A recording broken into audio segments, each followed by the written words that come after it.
Hi students, it's Ms.Boley here. This week we're going to be continuing on with symbols, and we're going to be creating a personal symbol that represents who we are or our personal identity. These symbols are going to be added to the drum that you made in your music lesson last week. So you can add this symbol that you create and the symbol that you created last week onto your drums. Let's keep watching so that we can learn exactly what personal identity means and some tips for how to create your personal symbols and how to complete this assignment. Personal identity just means who are you as a person? So this can include things like your interests, your likes and dislikes, your culture and background based on maybe where you or your family are from in the world, or your personality, how you act and behave in certain situations. So step one for this project is to build your idea or to generate your idea. What I suggest to help come up with some ideas is to maybe make a list of some of the things that you enjoy and some things about you that are important. And then maybe have a conversation with your learning coach or possibly with your teacher about some of the ideas that you think could work for this assignment. Here are some questions that might help. So, what are my interests? What do I like to do? Why do I like this stuff? And what are some things that are important about me? Just like last week, we are thinking symbolically. So we want to use simple images to communicate an idea about yourself. Remember, about who you are as a human. So here are some examples. So I might want to represent my interest of visual art. So I might draw a paintbrush. And then I might go further and draw a pencil. And I might arrange them in a way that they're crossing each other. So I'm dividing up the space by doing that. And then in order to frame my symbol with some sort of shape, I can do like a rainbow, a circle that's a rainbow around these two objects. And my plan is that I would have the rainbow coming out of the paintbrush. So I could come up with an idea like that, where I am building my symbol by choosing different objects to place together. Another idea could possibly be something like this. So let's say I want to represent my culture and background. So I'm going to use the maple leaf. And then I want to represent that I love reading. And so I'm going to draw a book and I'm going to have it behind the maple leaf. It could be something as simple as an interest that you have. So let's say soccer, and a personality trait. So let's say I've used a lion in this case to represent my fierce personality, maybe specifically when I'm on the soccer field. Or I could use a dragon, maybe to represent my cultural background, and a music staff with notes to represent my love for music. Step 2 is to sketch out what you're planning. If I was going to use that paintbrush example, so I've got my paintbrush, my pencil, and my rainbow circle. Break down my pencil into a rectangle and a triangle. I'm going to use an oval for the paintbrush handle.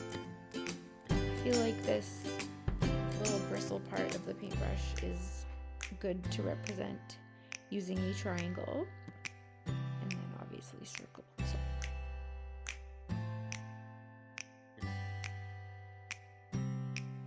Alright, so I'm using a roll of tape to trace for a circular shape. And as I've shown in the slideshow earlier, I'm going to block in the pencil using a rectangle and a triangle. And then I'll do the paintbrush over here as well. My oval and my triangle. So very, very simple. Now that I have that blocked in, I'm just gonna go over my contour lines and draw everything in using a little bit darker of pencil marks. So I'm putting a bit more pressure on my pencil.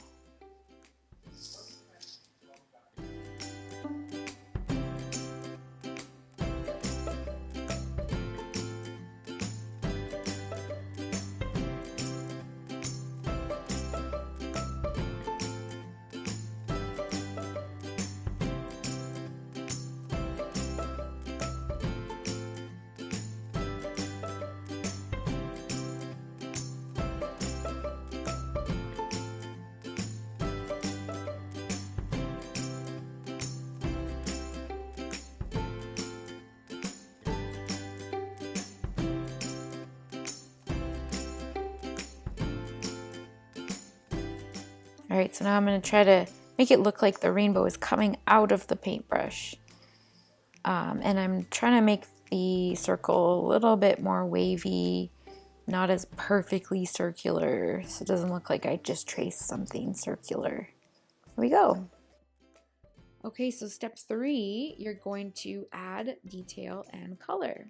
So just like last week, we're just using markers, pencil crayons, really anything that we have at home and to add color.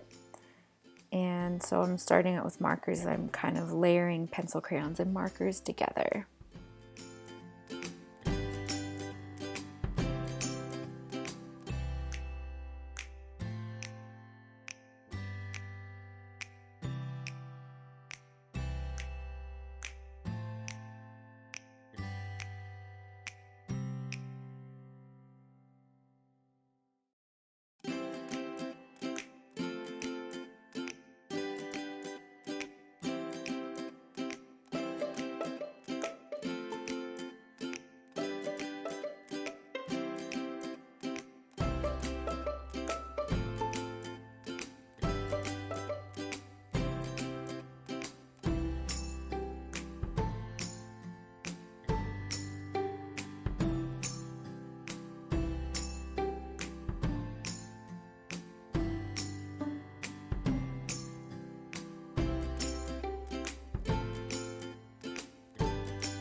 Now I'm doing an outline in some parts of my symbol using a Sharpie marker.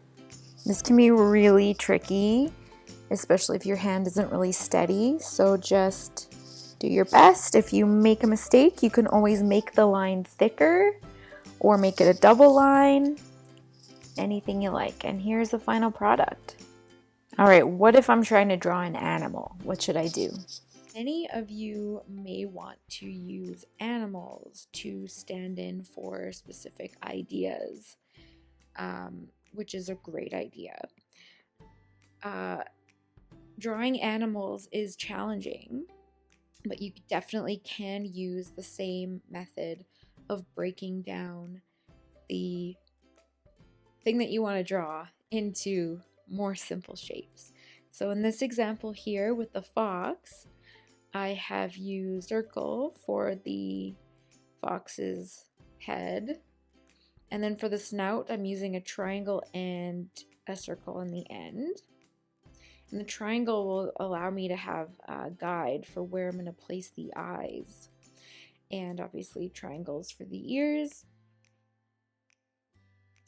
And the same thing for if I'm looking at a full body of a fox. So I can break down the full body into simple shapes, and then I can look at my contour outlines and block those in. And I would really strongly recommend for whatever you're going to draw, whether it's an animal or an object or a person, that you find a picture to look at while you're drawing. It's going to really help.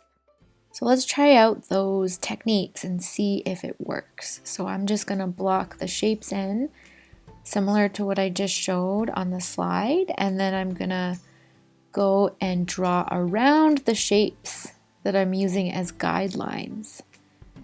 So we've got the legs, the body, the tail. Now I will go do the contour lines.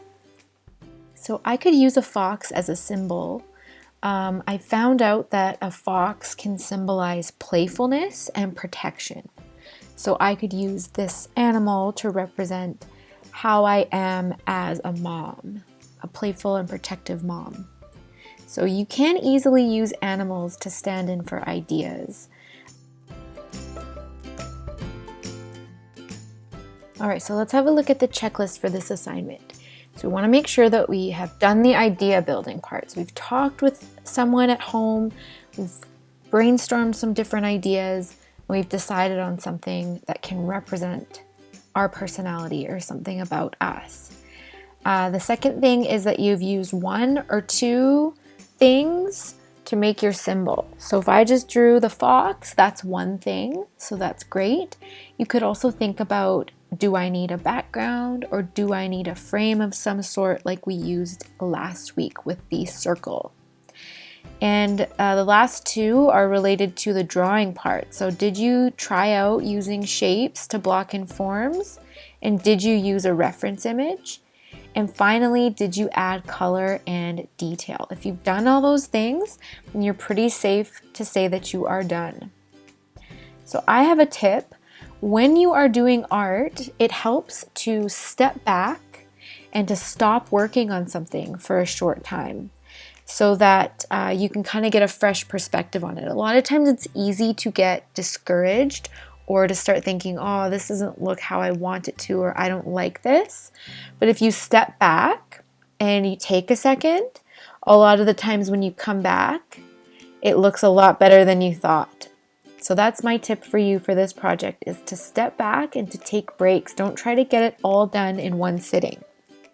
All right, that's it. Thanks for watching.